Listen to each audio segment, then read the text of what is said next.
personal use tips the balance in favor of fair use.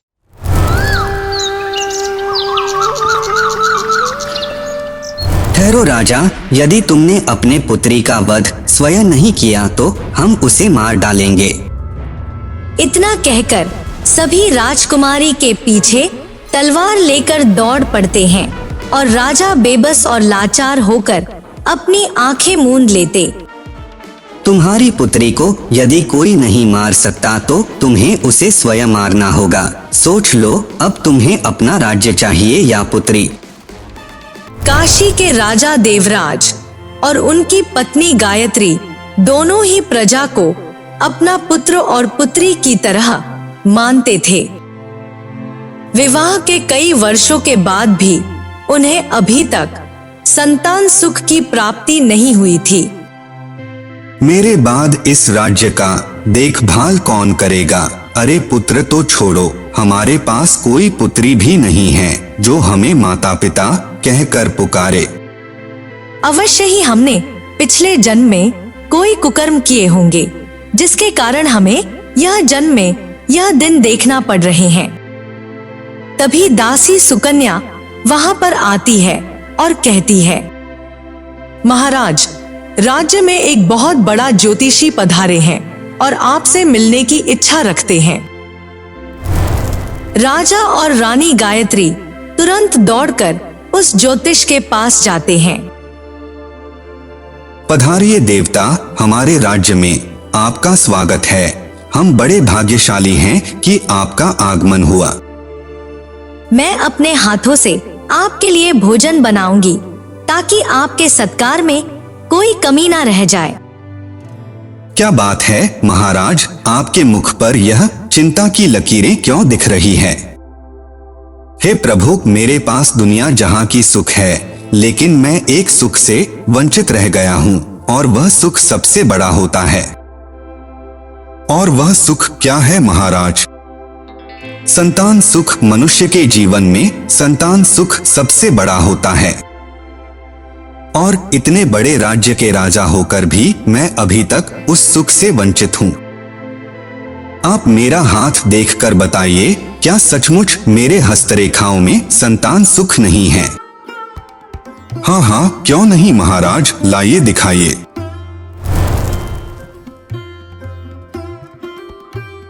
आपके भाग्य में एक दिव्य संतान का सुख है महाराज। आपकी होने वाले संतान के पास दिव्य शक्तियां होगी। क्या क्या क्या, सचमुच देवता? हाँ महाराज, ऐसा ही होगा। ज्योतिषी के कहे अनुसार कुछ समय बाद राजा के घर में एक पुत्री का जन्म होता है।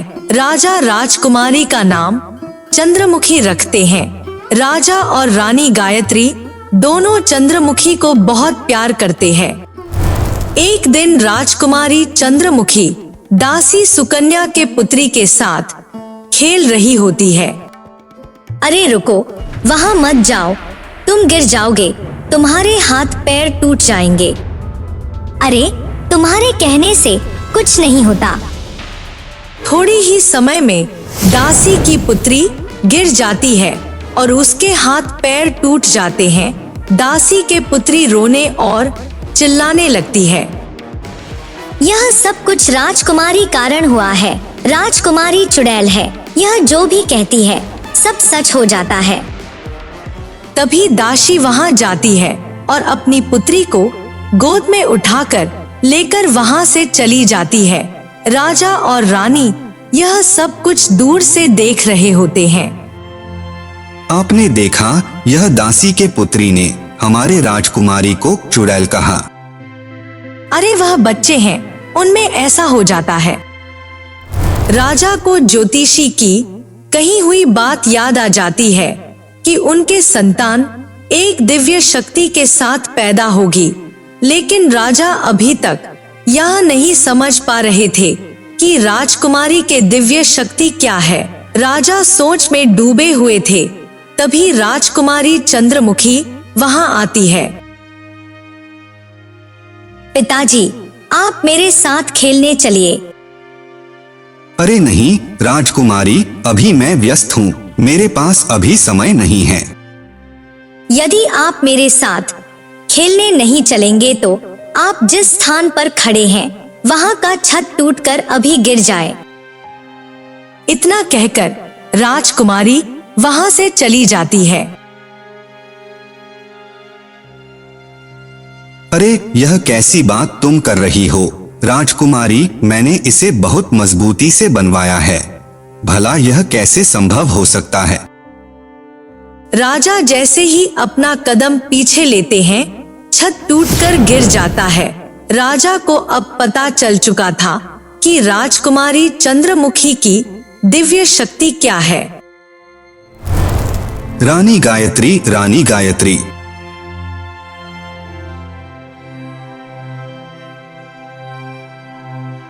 क्या हुआ महाराज, आप इतने चिंतित क्यों हैं?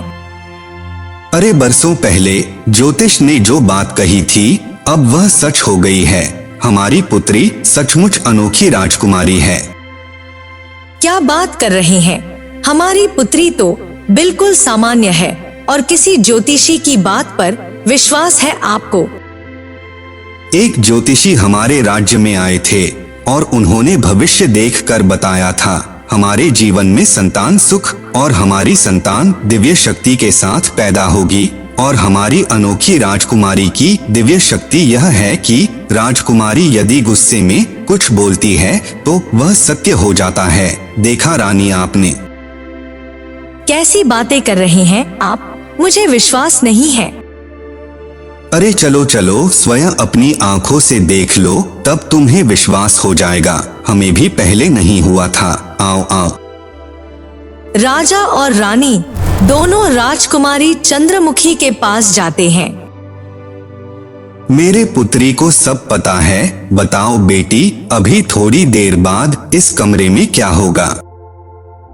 यह मैं कैसे बता सकती हूँ, मुझे तो कुछ नहीं पता है। अरे गायत्री, इसको गुस्सा दिलाओ, तब यह कुछ बोलेगी, नहीं तो कुछ नहीं बोलती है यह।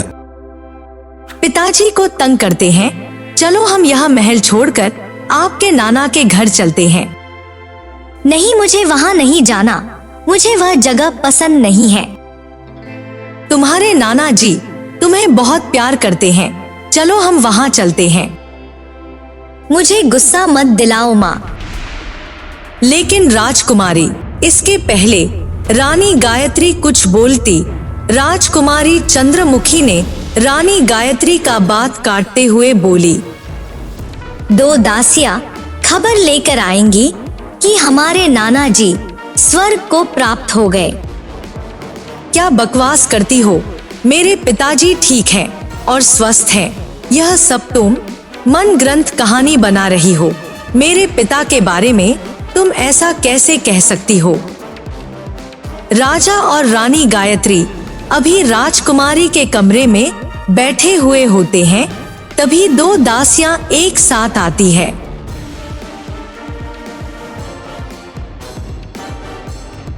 महारानी, आपके पिता के घर से एक संदेश आया है। रानी गायत्री चौंक गई और पूछा, जल्दी बताओ क्या हुआ? वह आपके भाई ने संदेश भेजा है कि पिताश्री अब नहीं रहे। रानी गायत्री चक्कर खाकर वहीं गिर पड़ती है। कुछ दिनों बाद राजा और रानी गायत्री बैठकर बातें कर रहे होते हैं। यह किस प्रकार की संतान है? अगर राज्य में किसी को भी पता लग गया कि हमारी बेटी अनोखी राजकुमारी है तो कोई भी इसका सम्मान नहीं करेगा। हाँ, जब जब राजकुमारी को गुस्सा आएगा तब तब कुछ ना कुछ बुरा होगा। यह बात प्रजा में फैल गई तो कि राजकुमारी के बुरा बोलने से वह हो जाता है तो सभी इसे मार डालेंगे। इस प्रकार राजा और रानी गायत्री निर्णय लिया कि अब से राजकुमारी चंद्रमुखी से कोई नहीं मिल सकता। राजकुमारी चंद्रमुखी के लिए ऐसा महल अलग से तैयार किया गया जहां किसी को आने जाने की अनुमति नहीं थी। कुछ सालों बाद जब राजकुमारी बड़ी हो जाती है और गुप्त महल में रहती है, तब राजा और रानी गायत्री ही राजकुमारी से मिल सकते हैं। माँ, क्या यह दुनिया इतनी ही बड़ी है? केवल इस दुनिया में हम 3 लोग ही हैं। नहीं पुत्री, यह दुनिया तो बहुत बड़ी है। तो मेरा जीवन इतना सीमित क्यों है? मैं आप दोनों के अलावा किसी और से क्यों नहीं मिलती? समय की प्रतीक्षा करो पुत्री, एक दिन तुम भी बाहर निकलेगी। आप दोनों की वजह से मैं यहाँ हूँ। आप केवल बाहरी दुनिया के विषय में बात करते हैं, मुझे तो कभी नहीं दिखाते। मेरी प्यारी राजकुमारी, तुम्हें गुस्सा नहीं करना है। जो भी बोलना है वह प्रेम से बोलना है। ओ मेरी प्यारी राजकुमारी, राजदुलारी, आपको गुस्सा नहीं करना है। जब समय आएगा तब आपको यहाँ से बाहर लेकर जाएंगे, ठीक है? राजा और गायत्री गुप्त महल से बाहर चले जाते हैं। अब राजकुमारी बड़ी हो गई है, आखिर कब तक उन्हें दुनिया से गुप्त महल में रखेंगे? किंतु हम कर भी क्या सकते हैं? आप तो राजकुमारी के गुस्सा जानती हैं। जब वे लोगों के बीच जाएंगे और यदि उसने अशुभ बातें की तो वह सत्य हो जाएगा। तो क्यों ना कुछ दासियों को राजकुमारी के साथ भेजें? वह उनके साथ अपना मन बहलाया करेगी। नहीं नहीं नहीं, ऐसा कुछ नहीं होगा, आप चिंता ना करें। किंतु महाराज, राजकुमारी ने दूसरे किसी भी मनुष्य के साथ अपना समय नहीं बिताया।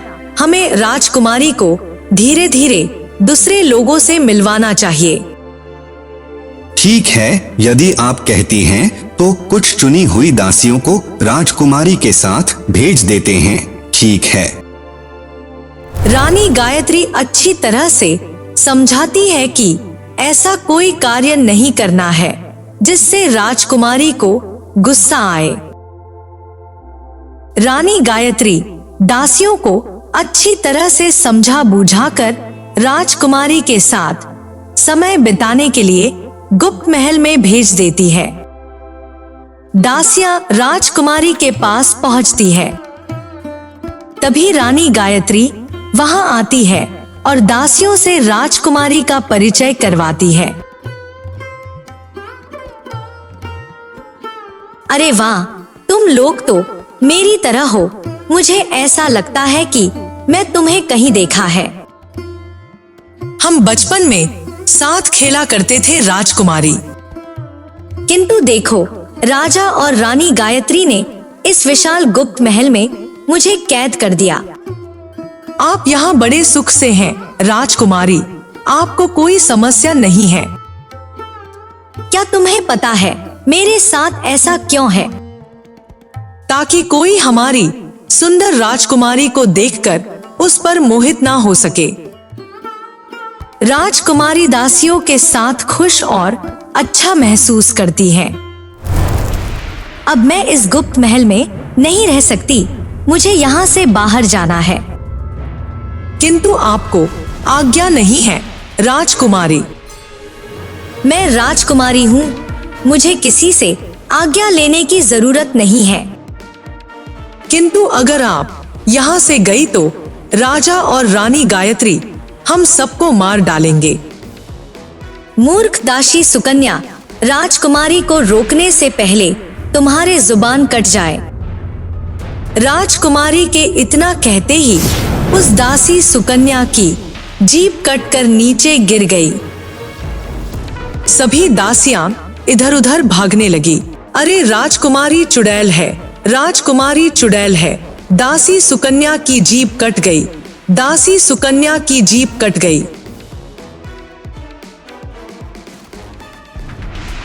क्या हुआ? तुम लोग इस तरह क्यों भाग रही हो? हमें नहीं रहना आपकी चुड़ैल बेटी के साथ, उसकी वजह से हमारे साथी की जीभ कट गई।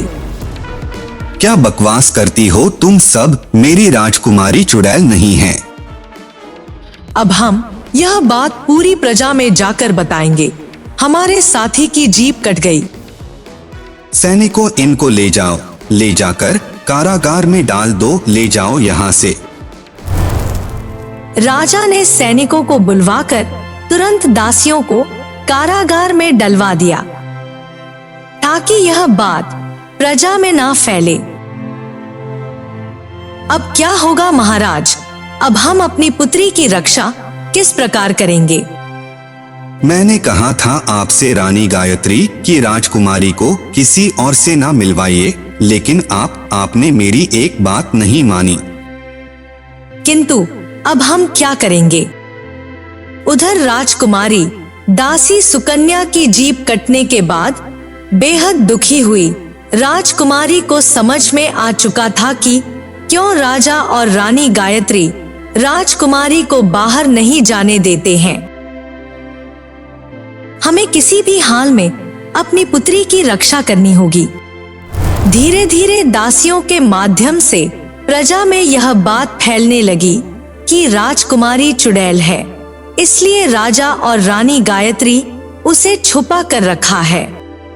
एक दिन राजा के दरबार में 2 व्यक्ति आए। बोलो, क्या समस्या है? समस्या तो बहुत गंभीर है महाराज। शायद आप राजा होकर भी इसका समाधान न कर पाए। मैं यहाँ पर न्याय पाने की इच्छा से आया हूँ। ये राज दरबार में खड़ा होकर किस प्रकार की बातें कर रहे हो तुम? मैं राजा हूँ, समस्या बताओ, तुम्हें अवश्य न्याय मिलेगा। बोलो। महाराज, यह देखिए, यह मेरी पत्नी है। इस दासी सुकन्या को तो आप पहचानते होंगे। हाँ, किंतु यह तो। महाराज, यह दासी सुकन्या है जिसे आप मृत समझकर महल से दूर फेंक दिया था। क्या हुआ महाराज? इस दासी सुकन्या को आप भूल तो नहीं गए हैं? यह वही दासी सुकन्या है जिसने अपनी आवाज खो दी। यह सब कैसे हुआ? कोई मुझे बताए, क्या हुआ यह सब? अरे भाई, न्याय करने वाला राजा इस प्रकार झूठ बोलता हुआ अच्छा नहीं लगता। यह सब आपकी चुड़ैल पुत्री के कारनामे हैं। क्या बकवास बातें करते हो तुम? मेरी पुत्री चुड़ैल नहीं है, उसको आज तक किसी ने नहीं देखा। दासी सुकन्या इशारे से बताती है कि राजकुमारी सुंदर है, किंतु जवान से बुरी है। आप तो न्याय की बातें करते थे महाराज। आप बताइए महाराज, मेरी पत्नी को न्याय कैसे मिलेगा? बोलिए, क्या हो गया? राजा असमंजस में पड़ जाते हैं। राजा दासी सुकन्या और उसके परिवार को कल आने के लिए कहते हैं और भरोसा दिलाते हैं कि उन्हें न्याय मिलेगा। यह किस प्रकार की स्थिति आन पड़ी है महारानी? जिस पुत्री को हमने कई सालों से हमने बचा कर रखा, सबसे आज उसे सभा में दंड देने का समय आ गया। क्या हमारे पास कोई और रास्ता नहीं है? नहीं बचा रास्ता कोई। अब हमारे इकलौती पुत्री को सभा में ले जाकर दंड दिया जाएगा। किंतु मैं ऐसा नहीं होने दूंगी। अगली सुबह राजकुमारी को सभा में प्रस्तुत किया जाता है। जिसने तुम्हें कष्ट पहुंचाया वह तुम्हारे सामने है। कहो, तुम्हें किस प्रकार का न्याय चाहिए? महाराज, जिस प्रकार मेरी पत्नी की जीभ इस चुड़ैल की कहने से कटकर गिर गई, इस प्रकार इस चुड़ैल का जीभ काट दिया जाए, तभी मुझे न्याय मिलेगा।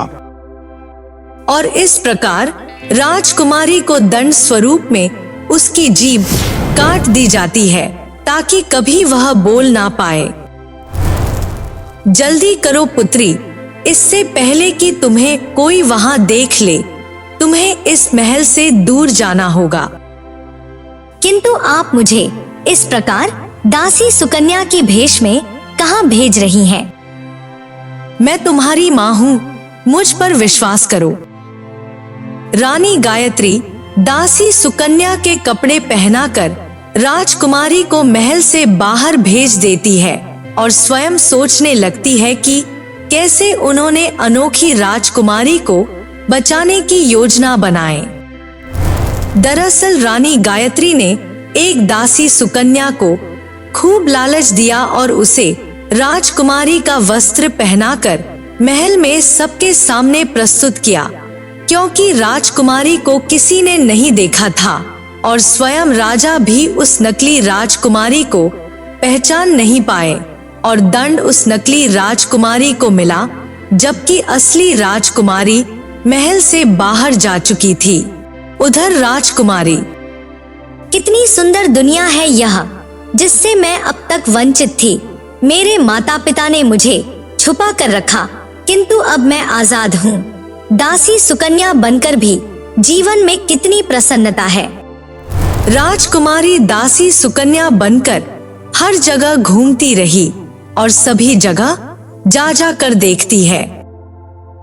उधर राजा नकली राजकुमारी को देखकर शोक मना रहे होते हैं कि उनकी पुत्री अब कभी बोल नहीं सकती। रानी गायत्री ने भी राजा को कुछ नहीं बताया। इस प्रकार घूमते घूमते राजकुमारी पड़ोस के देश में पहुंच जाती है और वहां पर छोटी सी कुटिया बनाकर रहने लगती है। जब उस देश के राजा को पता चला कि राज्य में कोई नई सुंदर स्त्री आई है, तब उसने उससे मिलने की इच्छा जताई। सुना है राज्य में कोई सुंदर दासी सुकन्या आई है जो अकेले रहती हैं।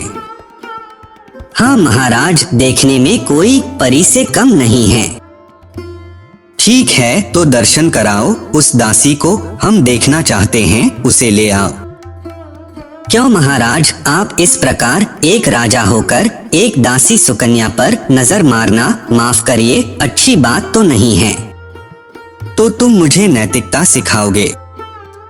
महाराज, मेरा मतलब तो यह था कि पहले आप दासी सुकन्या को मत देखिए, पहले मैं देखकर आता हूँ ना। नहीं, हम दोनों साथ चलेंगे और देखकर आएंगे कि वह किस प्रकार की स्त्री है। राजा और मंत्री दोनों सिपाही का भेष बनाकर राजकुमारी की कुटिया में पहुंच जाते हैं और दूर से राजकुमारी के कार्यों को देखने लगते हैं। अद्भुत अद्भुत अद्भुत, यह तो बड़ी ही सुंदर है, इसे तो मेरे महल में होना चाहिए। हाँ, किंतु यह बड़ी तेज है महाराज, ऐसा लगता है देखकर कि यह सुंदरी राजकुमारी और कहाँ। तुम कहना क्या चाहते हो मंत्री? खैर, अब तो मैं इस सुकन्या को महल में ले जाकर रहूंगा, और जाओ इसे हमारा प्रस्ताव दो। महाराज, मैं? हाँ, तुम जाओ।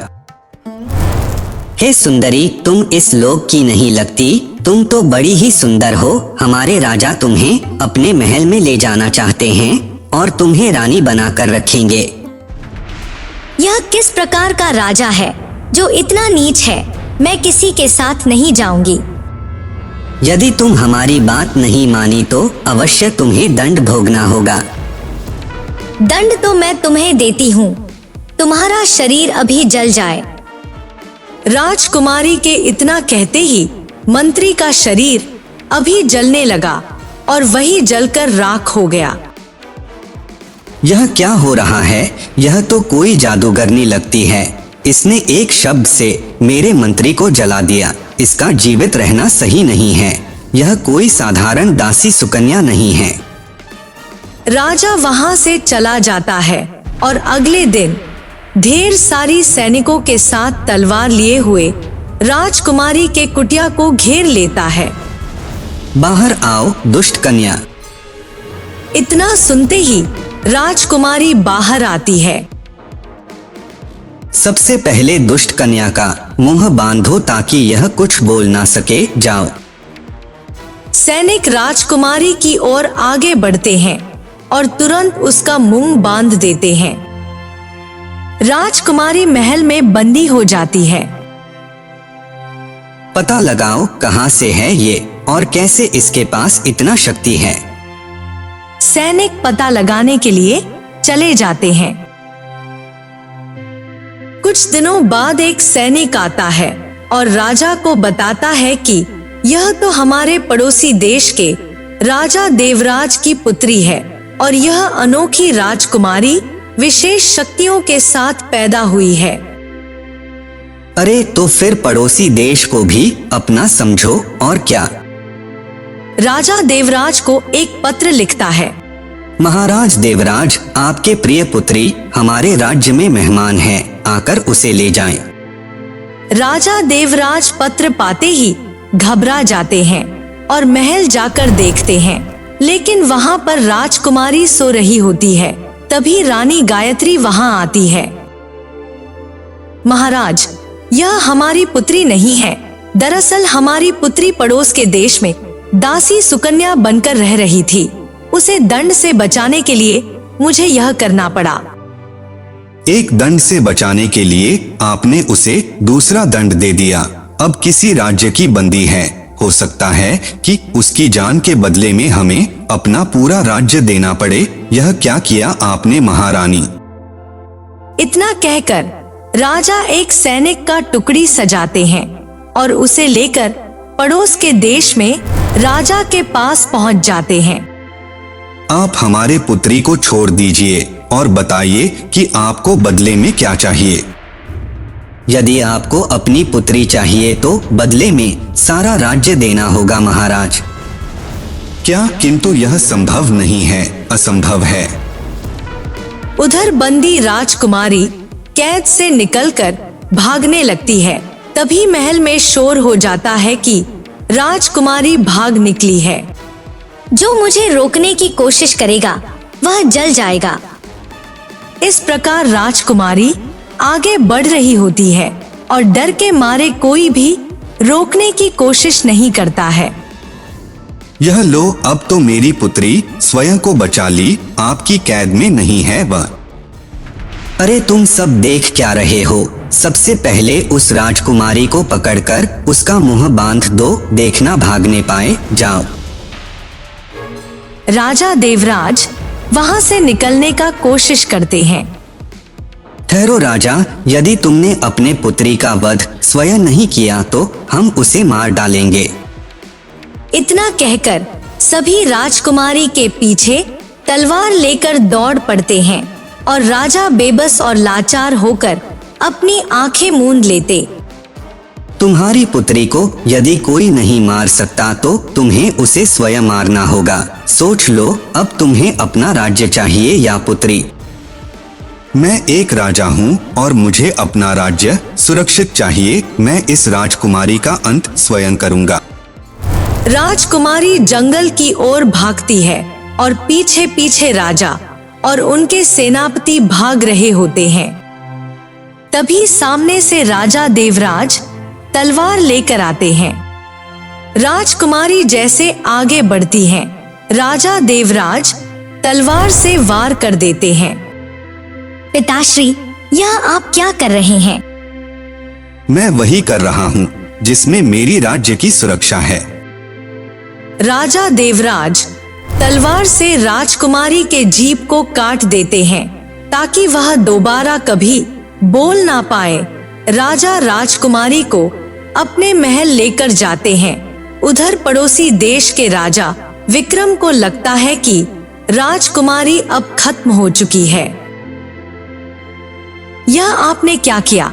अब हमारी पुत्री जीवन में कभी नहीं बोल पाएगी।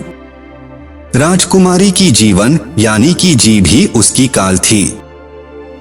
जब राजकुमारी गुस्से में कुछ उल्टा बोलती थी तो वह सत्य हो जाता था। यदि राजकुमारी अपने गुस्से पर नियंत्रण रखती, सोच समझकर बोलती, तो ऐसी स्थिति कभी नहीं आती। अब राजकुमारी सदा के लिए चुप हो गई, परंतु हमें प्रसन्नता है, कोई तो है जिसे हम अपने पुत्री कहेंगे। भले ही हम उसके मुंह से पिता ना सुन पाए, लेकिन हम तो कह सकते हैं, क्यों महारानी? अभी इस अनोखी राजकुमारी के किए से कोई नुकसान नहीं होगा। मनुष्य को हमेशा अपने क्रोध पर नियंत्रण रखना चाहिए। गुस्से में बोले गई उल्टी सीधी बातें कई बार उसके जीवन में बड़े नाश कर जाती है।